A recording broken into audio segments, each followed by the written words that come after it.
So welcome to our third Google Hangout for the science journalism class. Today we have another prominent science journalist who also is a science journalism teacher, John Horgan from New Jersey.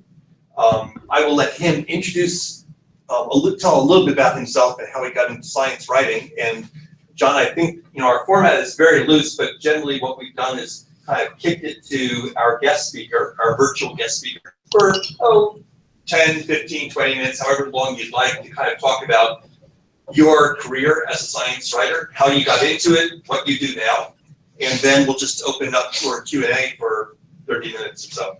Okay, that sounds good. Well, I definitely don't recommend that any of you follow the career path I took, because it took me forever. I'm a real oddball in science journalism. So my problem was that when I was a kid, I was very nerdy. I love science. I love doing math puzzles for fun. I collected bugs, butterflies, rocks, fossils, things like that. So part of me thought that I would become a scientist. I was really interested in science, but then another part of me was interested in writing. I started writing when I was a little kid. I wrote a lot of short stories, and then when I became a teenager, I was writing poetry. And so I thought I had to choose between being a writer, and I was really leaning toward writing fiction. That's what I thought a serious writer did. So I thought I had to choose between that and science. And then also I was born in 1953, so I was in high school in the late 60s, early 70s. For a lot of young people in my generation, also represented a lot of things that were wrong with the world. And so I was this kind of hippie-ish kid, and I turned against science for a lot of the same reasons that people in my generation did. And then I was more of this kind of poetic type hippie figure. Also, I didn't go to college right away. And I only got serious about finishing college in my late 20s. And only in my junior or senior year, we're talking about the early 80s now, did I realize that I could be a science writer. There was this thing, science writing, where I could indulge both of these passions of mine. And so I got my undergraduate degree at Columbia. I went on to Columbia Journalism School. It turned out that they had a guy who taught science writing there, who had a big influence on me. And I graduated just shy of my 30th birthday. And I got my first job writing about technology, pretty much engineering, at a magazine called IEEE Spectrum, which probably none of you have heard of unless you're an engineering major. Okay, right. And so I was writing about biomedical engineering. I wrote about security issues, which was pretty cool. And I was really interested in that. I'd always been worried about nuclear weapons since I was a kid as well. And it was a great job because I got a lot of responsibility very quickly. And also I had this experience that had a huge impact on how I wrote about science. So I started out as the kind of science journalist who wanted just to celebrate the achievements of science and, talking about the great discoveries and inventions and explaining them to the public and saying why they were so important and interesting. And then, and this must have been 84, 85, I wrote about this very prominent electrical engineer. His name was Gerald Petrovsky, who was wiring up people who were paralyzed and helping them walk again, restoring their function with these complicated systems of electrodes and computers. And I first wrote a piece about how great he was, and he was helping people walk again who had been paralyzed. This was a guy who was featured on 60 Minutes twice. There was a TV movie about him. He got tremendous positive press. And then I found out that actually he was a fraud. He was a bad person. He was lying about a lot of his results. He was hurting some of his research subjects. And so I did this big investigative piece about him. that was published in this crappy little engineering newsletter. And the organization I work for, this engineering organization, ended up starting an investigation, not of this guy Petrovsky, but of me, for daring to have questioned the reputation of this big shot engineer.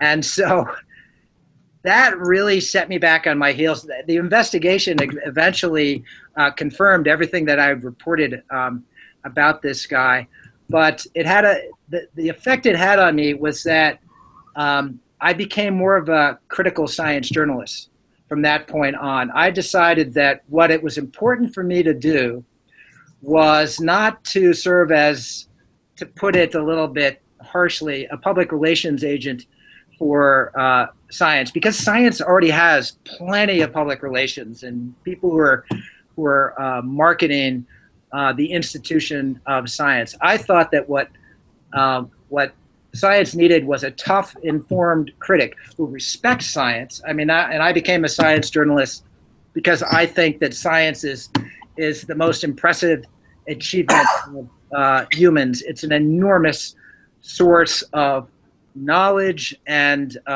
power that has benefited us in many ways. But there's also a downside to science also. And there is a tremendous amount of hype and misinformation about science. And so over the past 30 plus years since then, I have actually become more and more critical of a science journalist. And every now and then I question myself. I have doubts. I think maybe I'm becoming a little bit too harsh and critical. But then when I go back, and I did this recently because I was moving, and I wrote a little piece about it. I was moving from upstate New York down to Hoboken, New Jersey, where I am now. And I was going through all my old files and trying to decide what to keep and what to throw out, and rediscovering a lot of these old stories. And I just realized that so many of the claims of science over the last 30 years have been just bullshit and just total hype. And that if anything, I haven't been critical enough. I'm usually criticized for being much too harsh and for being too much of a debunker and seeing only the dark side of science. And I don't think I've been critical enough. And so when I talk to young science journalists, I mean, you can have a great career doing what I would call pure gee whiz science journalism. Just, again, celebrating science, explaining it, talking about what extraordinary people many scientists are. There's some journalists who do that really well. I have done it at some points in my career. But I think there's more of a need for tough, critical, informed science journalism today. So I guess is that a good enough introduction to get things going? I think so. Yeah. Sure. Let's throw it out to the floor for questions. I've got something that maybe plays off of the last part of what you just said.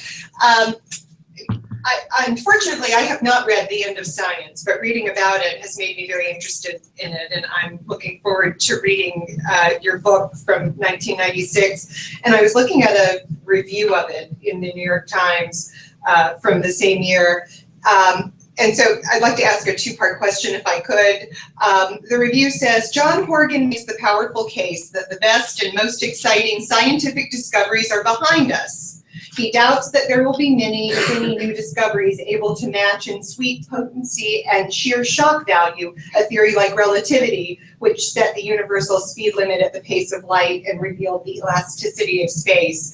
And so my two questions are, what is your response to that characterization of your position in the book, The End of Science? And then second part, now that we're 20 years later, has that position changed? And if so, how? No, I've got really profound confirmation bias on this issue. Everything that has happened since my book was published has almost exactly 20 years ago, has reinforced my feeling that that the really big discoveries that we're capable of making have been made, and that in the future we're going to elaborate and apply that knowledge, but we're not going to have any really profound insights into nature comparable to, the greatest hits: evolutionary theory, the double helix, relativity, quantum mechanics, and so forth. You're reading from a review by Natalie Angier, who's one of the great science journalists of my generation. And by the way, when I was talking about really good gee whiz science journalism, Natalie Angier is the person I have in mind. She is an extraordinary writer. She is the only science journalism I know of who can make chemistry exciting. She makes chemistry actually sexy. She's written these. I never could write about chemistry because I just couldn't figure out a way to make it interesting. And Natalie Angier, she figured out how to do that. Now, as for where things stand today, I was picking on particle physics. I talked about complexity theory. I focused a lot on the attempt to understand ourselves, understand consciousness.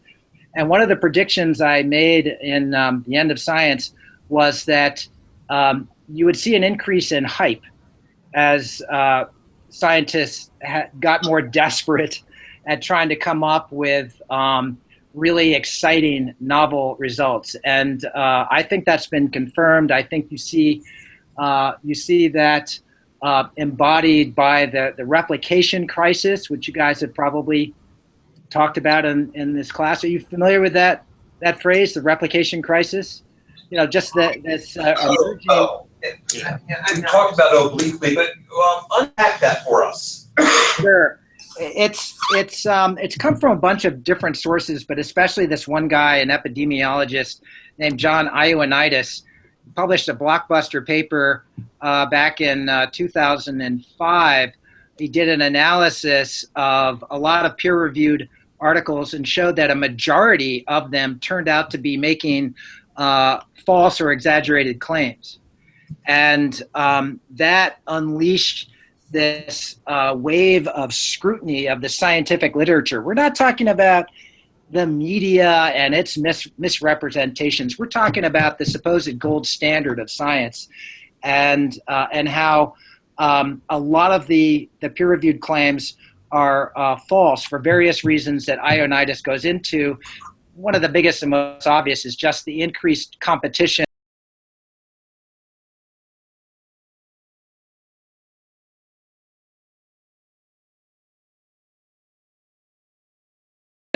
for funding, tenure, attention, all those sorts of things that has led to either unconscious confirmation bias or just outright fraud. So that's a big problem.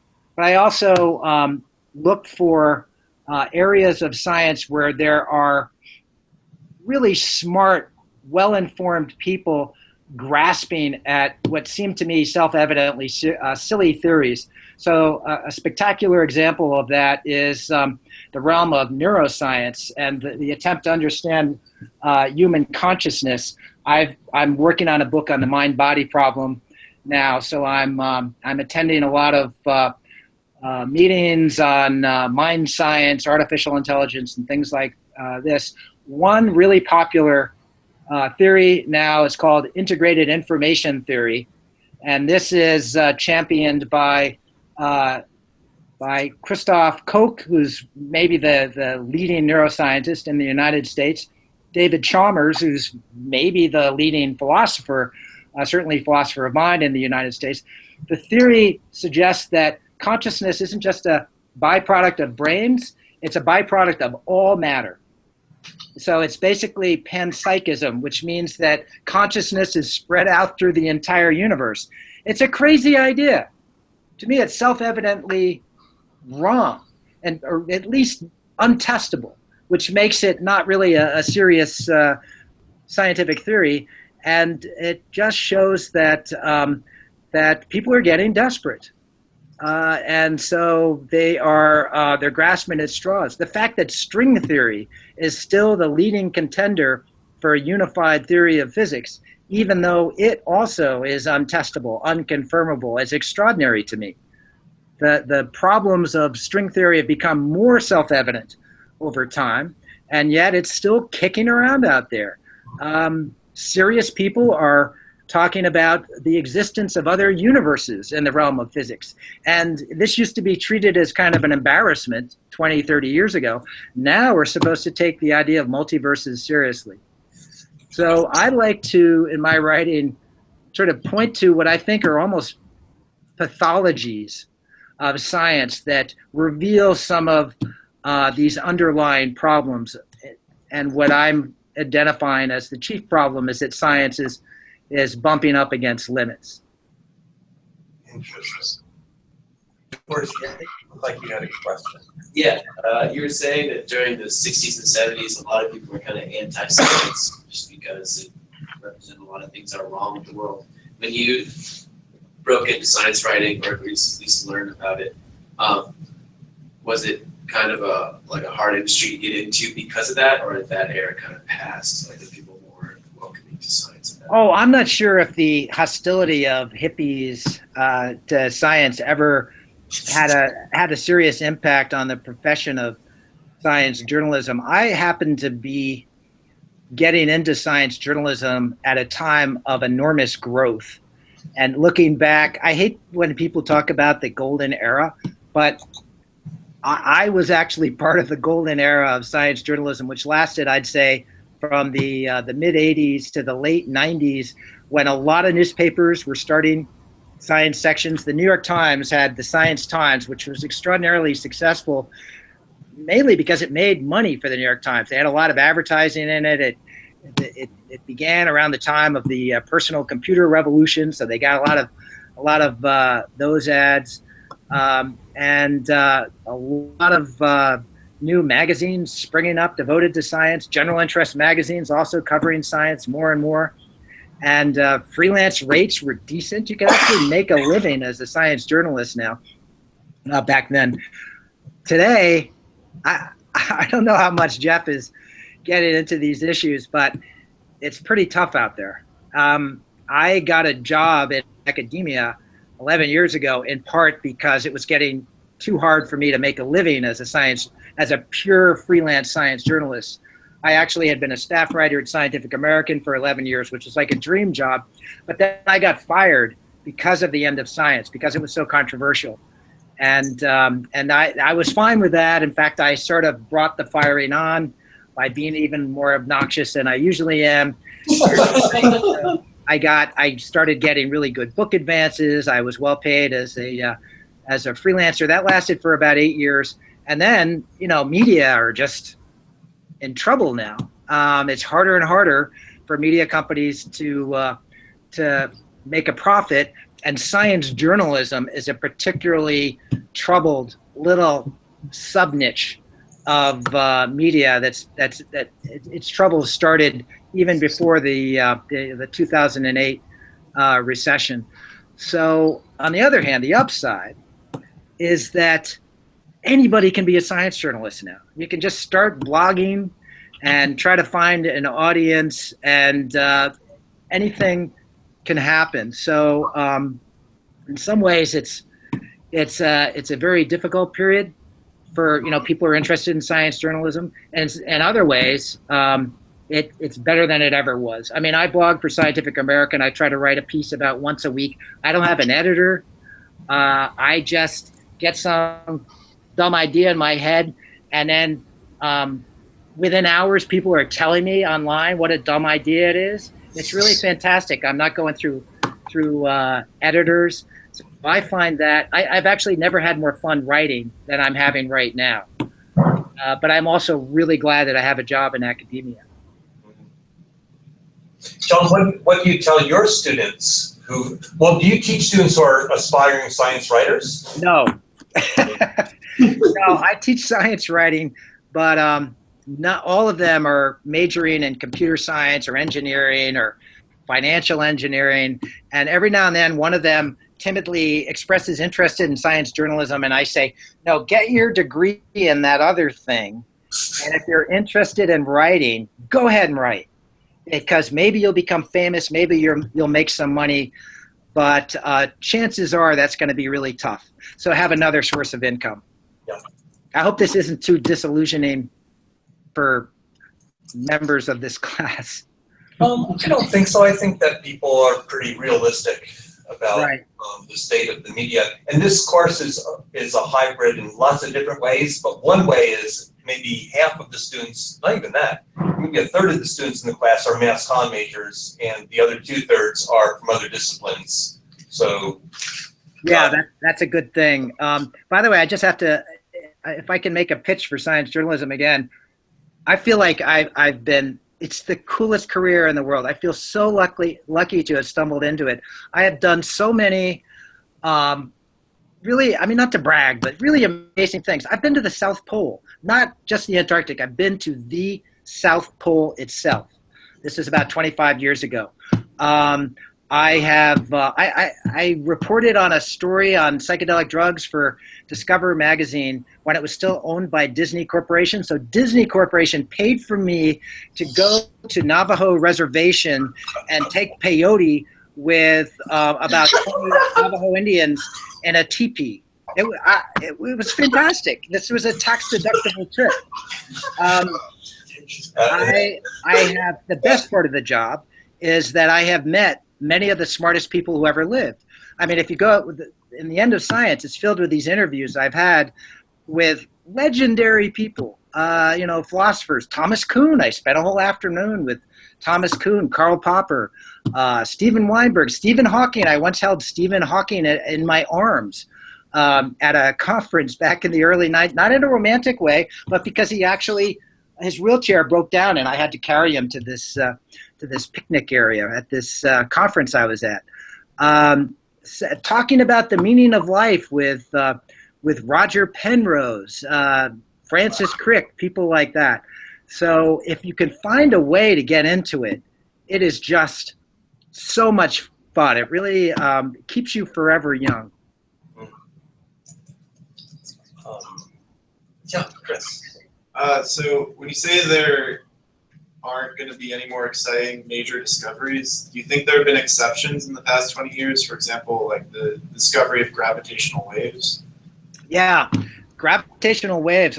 I wrote about that because, whenever one of these things comes up, I hear from, people say, oh, look, I wonder what that idiot end of science guy is going to say about this. So, then I have to have a response. And so gravitational waves were actually predicted about almost exactly 100 years ago by Einstein. And so the LIGO confirmed that prediction of Einstein. And so that is quite consistent with what I said in the end of science about how science is going to be filling in details, refining our current understanding, applying that knowledge and so forth. The Higgs Boson was another example that had been predicted in the early 60s. And I see the Higgs Boson as like a nail in the coffin of modern particle physics. What they desperately need is something totally novel. And the physicists will freely admit this, that they are victims of their own success. They need something really exciting, an anomaly equivalent to what you had with the Michelson-Morley experiments around the turn of the last century, the discovery of X-rays, radioactivity, things that were these little trouble spots in classical physics that turned out to be these doors into a radically new way of understanding the physical world. That might happen, but I don't see anything. I don't see anything even on the horizon now that looks like those anomalies from more than 100 years ago. Yeah, Bradley. So if we are in that kind of era of, the major discoveries of past, kind of filling in the details, what should science journalists kind of look for stories to write? Yeah, good question. I mean, having said this, there is so much to write about. So my big issue over the past 10 years or so has been violence, warfare, and other forms of violent conflict. My last book was called The End of War, and I wrote it because I discovered by doing surveys that the vast majority of people, probably most of you in this room, think that war is a permanent part of the human condition. And I think that this belief has been encouraged in certain ways by bad scientific theories, one of which says that war is very deeply rooted in human evolution. It's something that we have in common with chimpanzees. There's some very prominent scientists, Edward Wilson and Steven Pinker, who have been propagating that claim. And so I spend a lot of time writing about that. I talk about how how global warming might affect violent conflicts in the future. I've actually turned away more over the last decade or so from the sort of classic pure science questions. Where did the universe come from? What is it made of? Stuff like that, to practical issues, because I'm just worried about where the world is going right now. And I see war as an issue that gets far less attention, for example, than climate change, but to my mind is at least as important. Having said that, I just told you I'm writing a book about the mind-body problem, because I've written about that throughout my career. I just can't let it go. It's one of those mysteries that gets deeper and more complicated the more I look at it and the more that I learn about it. The mind-body problem, by the way, it's one of the oldest puzzles in philosophy. The basic idea is all of you and I, we're all made of meat. We're all just stuff. We're made of matter. And yet we're conscious. We have these minds. That's the level at which we are engaging with each other. And you might think that science has a grasp on how consciousness emerges from a brain, but it doesn't. It doesn't have a clue. And that's why people are grasping at straws like this theory I mentioned earlier, integrated information theory. Now, there are practical consequences to this research as well, because if we can really understand the brain, understand, for example, the programs, the algorithms that our brains employ to turn physiological processes, interactions between neurons, into cognition, into memories and perceptions and decisions and so forth, then there are all sorts of science fiction possibilities that come into play. This is the realm of neural prosthetics. That, to me, is tremendously exciting. I follow that a lot. That's putting stuff in your brain that allows you to control a computer or receive messages from the outside world. And you should also know this is a very fast-moving field, and it's also, I think, very significant that the Pentagon is the largest supporter of this kind of research for reasons that are probably obvious to you. There are military applications of brain-machine interfaces. Another really important area of research is healthcare, medicine. Why are the costs of U.S. healthcare so astronomical, and the outcomes are really lousy? It has to do with technology sometimes being counterproductive. I write a lot about tests for cancer. I hope you know that that mammograms, for example, the closer that we look at them, the less useful they appear to be. The same with tests for prostate cancer. That's a huge story with tremendous health and economic consequences. So there's actually a lot of stuff to write about. And it sounds like a lot of that stuff, John, is political. Is science writing political? Or should it be political? Could it be political? And certainly it is in the, when I try to trace your writings from end of science to end of war, it's certainly the way you frame science is that it's not just about science, it's about lots of other things, including politics. Yeah, I think my writing has gotten more overtly political over the years. I wrote a piece, I don't know, within the last couple of years called something like "My Advice to Young Science Journalists: Think Like Noam Chomsky," and the basic idea of it was that I thought that science journalists should be aware of the political, social, economic context of scientific claims and inventions. This is something that so-called postmodernist or, I don't know, science studies scholars do as well. Ask yourself when you're examining a claim, who benefits from this claim? Who benefits from this new invention?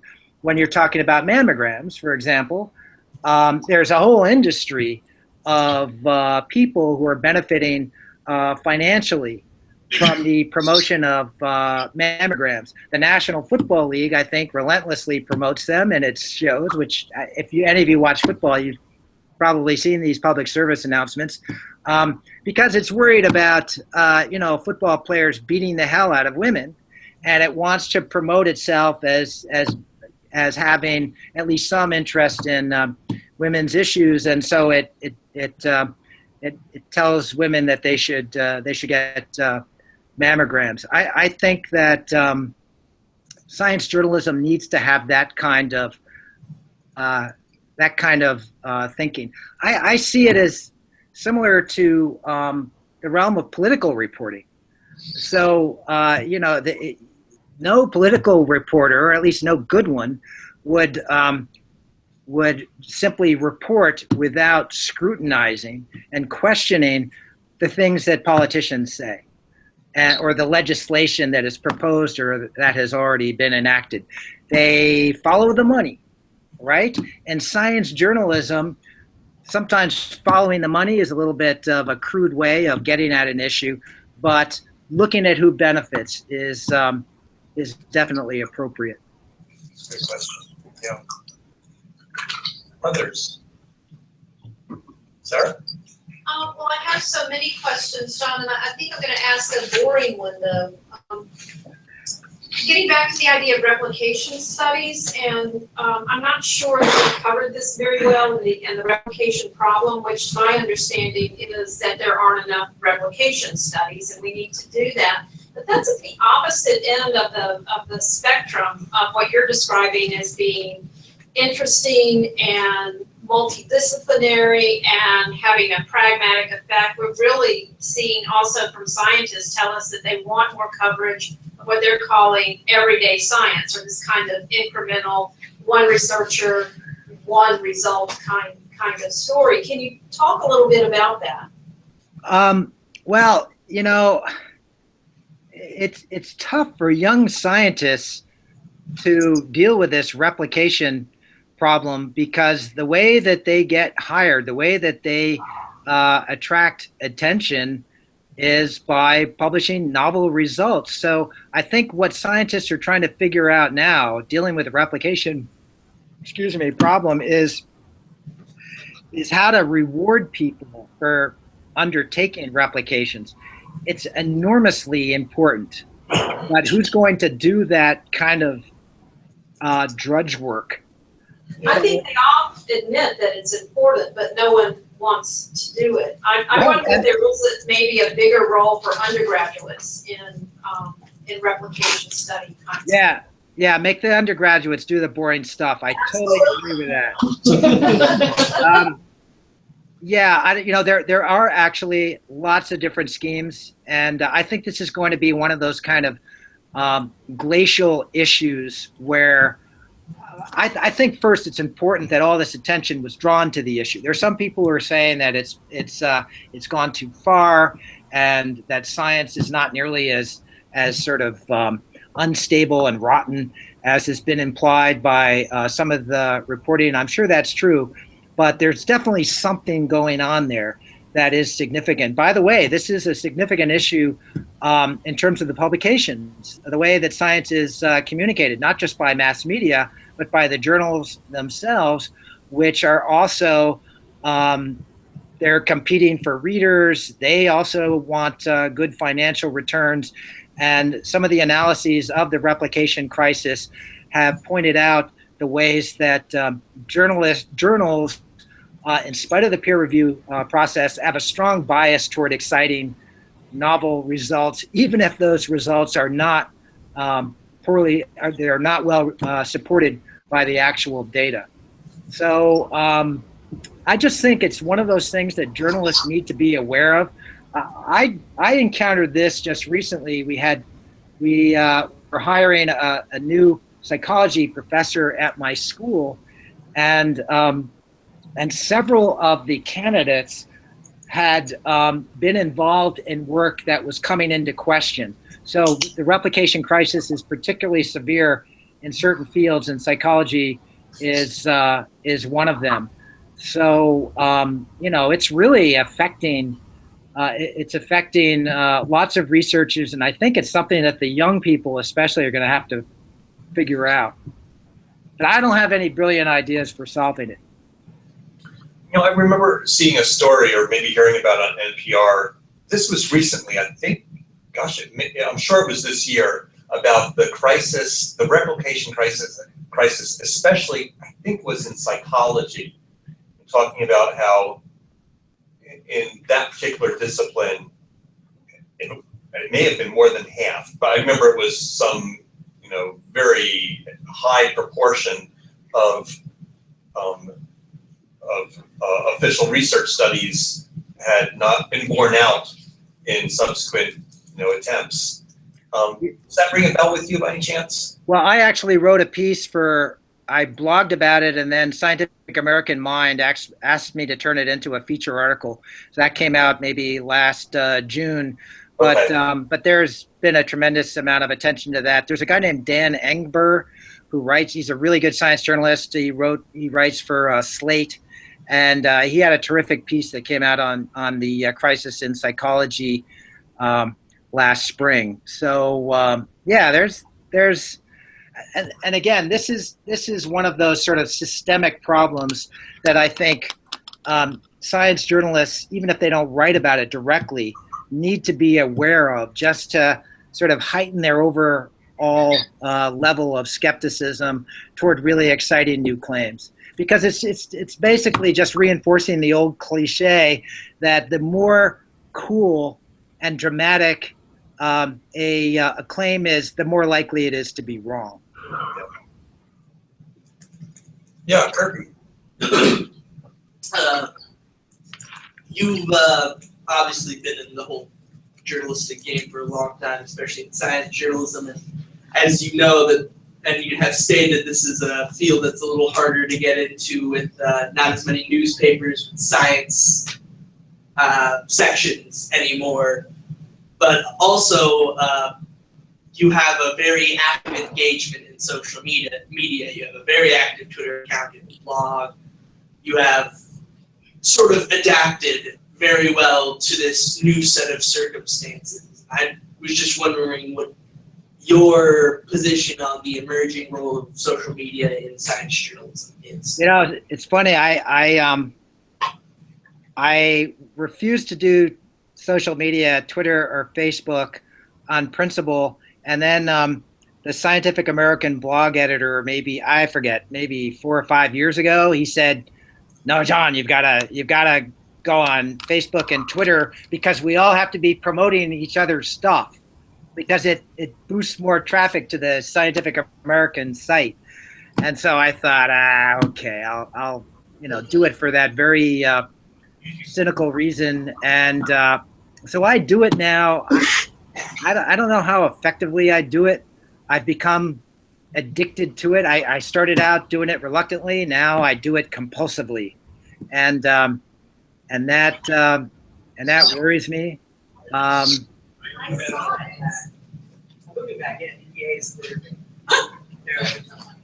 Pardon me? Did we lose you? Yeah, I think you're back there. We have some voices in the hallway that's probably carrying over. Oh, I'm sorry. So anyway, I don't know. I don't know what the value of that stuff is. How many of you, are you all on social media? Yeah. Yeah, I mean, I'm sure you have the same ambivalence about it that I do, right? I've had friendships end. I went through this one period where, there's some bad things happening in my personal life. And I just developed this hair trigger on Twitter. And I ended up flaming some friends for really mild criticism of some things that I was saying. And I got really angry. And then I had to go back, my tail between my legs, a few weeks later and apologize and try to make up. So Yeah. I don't know. I kind of worry about all that, social media. And I certainly don't feel like an expert in it. It can certainly be a time slump. Yeah. Sarah?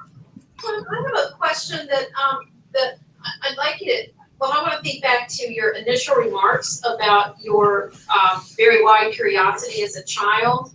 And then also your list of the really exciting things that you've been able to do as a science journalist. And it looks to me like, you consistently picked big, interesting, multidisciplinary, complicated topics, and you convinced all of these smart scientists to talk with you and interact with you. So is this big curiosity the same thing as a nose for news, or is there something a little bit more honed about your ability to pick good stories and write about them?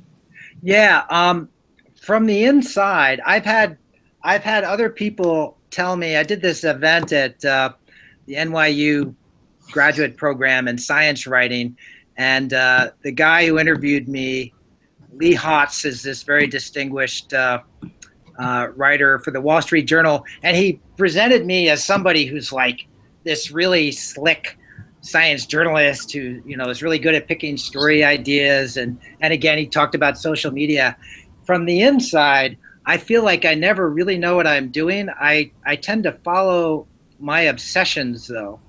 I get, like with the End of Science, it started with a couple of interviews I did in the late 80s and mulling over the claim of Stephen Hawking and some other physicists that there could be an end of physics in sight if they found a unified theory. And I thought, wow, that's such an interesting idea. Could there be an end of biology in the same sense, an end of neuroscience?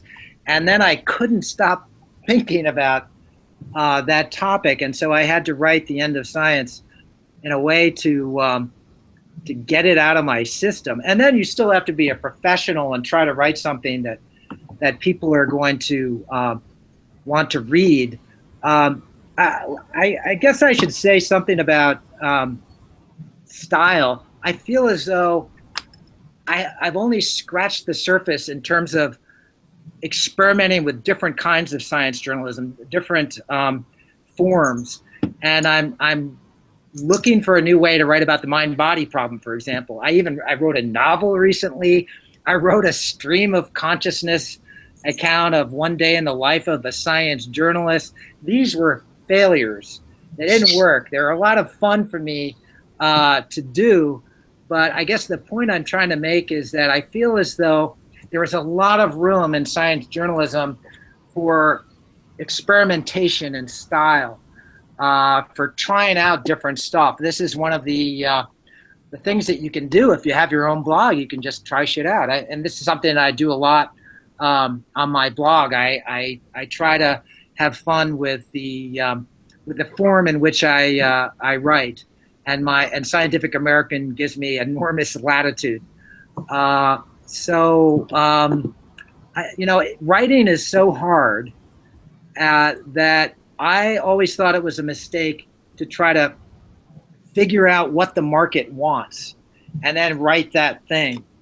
I think it's much better to follow it's such a cliche, but it's been true for me, to follow your passion and your curiosity wherever they take you. And then that passion that you have in the topic should be conveyed through your writing. I think it will come through more than if you're very calculated in your approach to these topics. How did you develop this incredible range, though, John, with philosophy and spirituality and anti-war stuff and quantum mechanics? It's like are you a voracious reader, or you just, I guess over the course of, decades of practicing the craft, do stories that gave you a deep dive into these areas? How did you develop that versatility that frankly, I aspire to, and that I'm sure a lot of people would want to know, how do you get to be conversant on so many different subjects and Sure. Well, I'm getting up there in years, so I've got a lot of miles under my belt, and so that's part of it. One of the great things about blogging now is that I can just draw on more than 30 years of experiences and interviews and reading to comment on breaking news stories. I was actually very fortunate, though. I started working at Scientific American in 1986, and I was the first staff writer hired there. So I was extraordinarily lucky. They had editors. All the editors did a little writing, but mainly were editing articles by scientists. But writing was all I did. And my editor just piled me with assignments, and he forced me to do things that I didn't want to do. So, for example, he made me write about. He said, "I want you to do a feature article on mathematics." And I said, "Jonathan, I was an English major. What do I know about mathematics?" And he said, "I don't care. Just go out and find something to say." And it ended up being one of the articles that I'm proudest of. It was another one of these limits of knowledge things. I wrote about the death of proof. I found out that there were all these fascinating things going on in mathematics. So that was a case where the topic was forced on me, but then it was great. But other than that, it is, again, just being curious about things and learning about them. And when I was doing feature articles, for example, on particle physics or experiments in quantum mechanics that raised philosophical issues, these are topics I did back in the early 90s for Scientific American. I would have maybe 2 months where that's all I had to do. I would be talking to people, I'd be going to conferences, I'd be reading.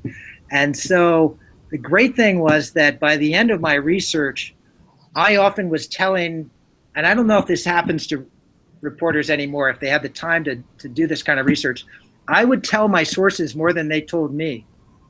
So I would become temporarily like one of the world's experts on a topic, like the quest for a unified theory.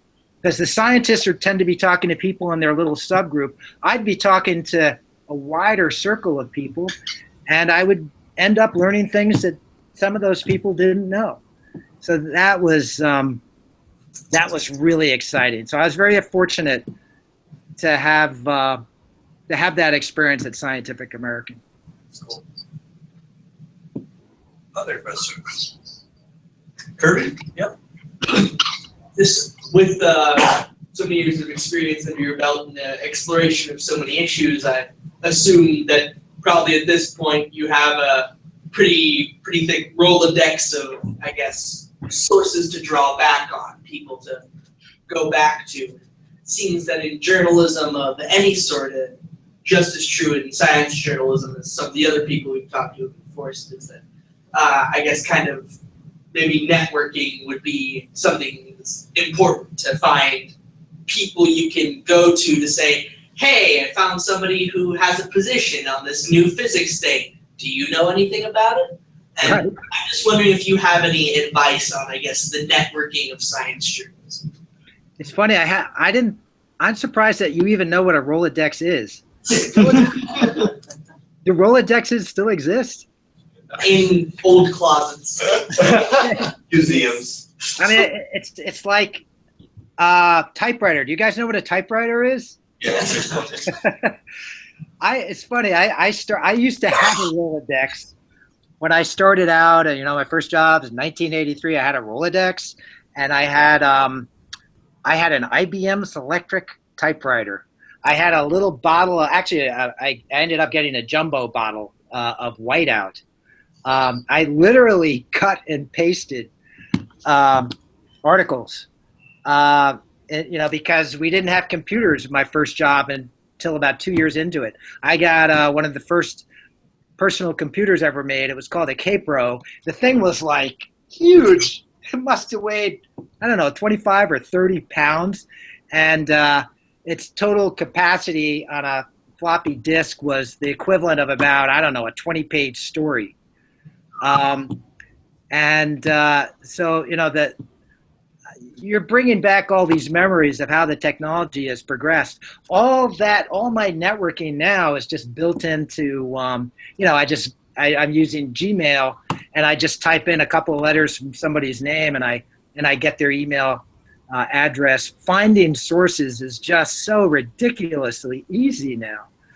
But still, the biggest challenge is, and this is kind of a fundamental of journalism, and it's why I think journalism can be a really great life skill, figuring out who are the people you trust. Who are the people who are going to give you reliable information? This is true also of certain institutions. And there are some people who have very fancy pedigrees and reputations, tenured professors at Ivy League colleges who are not trustworthy. And there are other people who are much lesser known that I trust more. And so I would think that would be a really interesting part of the job, but there are no rules for figuring that out. A lot of that just comes from experience and knowing lots of people and getting a kind of intuitive sense of who you can trust and who you can't trust over time. The best thing is to just go in as a default assumption, not trusting anybody. Thank you. You're looking at me, Jen. My son is just kind of looking in your direction. Anybody else? Well, if no one else has a question, Sure. I just have a comment, really. And John, something you said earlier really resonated with me, and I think it's something I've been thinking about for a long time, but I haven't really articulated it even to myself.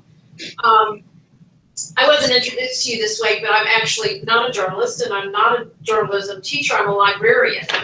And one of my roles in this class is to look at ways that the information preparing and information disseminating roles of our two careers is really similar. And I think there are ways that we can assist and help each other. But something you said really made a lot of sense to me, and that was the idea of the journalist becoming the expert, because you have the opportunity to talk with all of these people who are working in fairly small and discrete areas. And it allows you to have this really large overview. And I'd say probably of all the people that we've talked to, your overview is larger than anyone else's. Your span is just really impressive. So my thought was, as a librarian, one of the things that I try to do is bring together different points of view in the library. And these days I do it with real people who come and give panel discussions. In the past, libraries have always done this simply by representing all disciplines in the library. My thought is that journalists have a role, whether you want to accept it or not, of doing this on a larger scale than libraries can do, because media is much more pervasive than any library can hope to be. And I guess I'd just like to toss that idea out to you and ask you to respond to it. Yeah, well, I don't know. That sounds. I feel as though you're putting media up on a pedestal a little bit, and I'm totally fine with that. I think we should be up on a pedestal. I'm proud to be a journalist. Journalism. That's not to say that I'm not ashamed of my fellow journalists. Often, there's a lot of herd mentality in journalism in general, as well as in science journalism. But there's still fantastic journalism being done out there, and in some cases at great personal cost. Yeah, journalists and libraries working together to improve human knowledge. Sure, why not? That's what I say. I think journalists tend to be braver, but one of the things we've talked about in this class is that librarians are universally well liked, whereas that's not true for journalists, and we've tried to unpack that a little bit. And we think maybe by merging these two, we might come up with a hybrid that actually can educate the world about how things are and might be. That librarians could teach the journalists manners.